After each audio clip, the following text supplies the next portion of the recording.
সব ধরনের মুভি আমার দেখা হয় এবং আমার কাছে আরও বেশি যেহেতু আমরা শুটিংয়ের মানুষ, অ্যাক্টিংয়ের মানুষ, সো আরও বেশি ইন্ট্রিক্ট লাগে যখন দেখি যে এই বিহাইন্ড দ্য সিন মুভিগুলো কিভাবে ক্রিয়েট হয়েছে, কিভাবে গ্রিন স্ক্রিনের মাঝখানে যেখানে কিছুই নাই সেইখান থেকে এইরকম গিয়ে দেখা হয়েছে। সো ওইটা তখনকার থেকেই খুব পছন্দ ছিল। আর আমি যেহেতু খুব রোম্যান্টিক গল্প পছন্দ করি।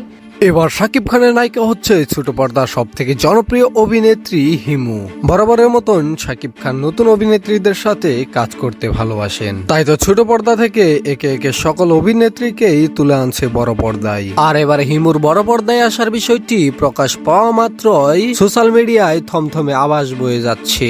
অধিকাংশ সাকিবিয়ানরাই কমেন্টে প্রতিক্রিয়া জানাচ্ছে যে হিমুর সাথে কখনো শাকিব খানের জুটি দেখতে চায় না, আবার কিছু সংখ্যক মানুষও চাচ্ছে শাকিব খানের সাথে এই অভিনেত্রীর জুটি আসুক। শাকিব খানের সাথে হিমুর জুটি বাঁধার বিষয়টি নিশ্চিত করেছে শাকিব খানের আসন্ন সিনেমা কালা জাহাঙ্গীরের নির্মাতা আবু হায়াত মাহমুদের অ্যাসিস্ট্যান্ট গেল শুক্রবার সোশ্যাল হ্যান্ডেল ফেসবুকে পোস্ট করে বিষয়টি নিশ্চিত করেছেন।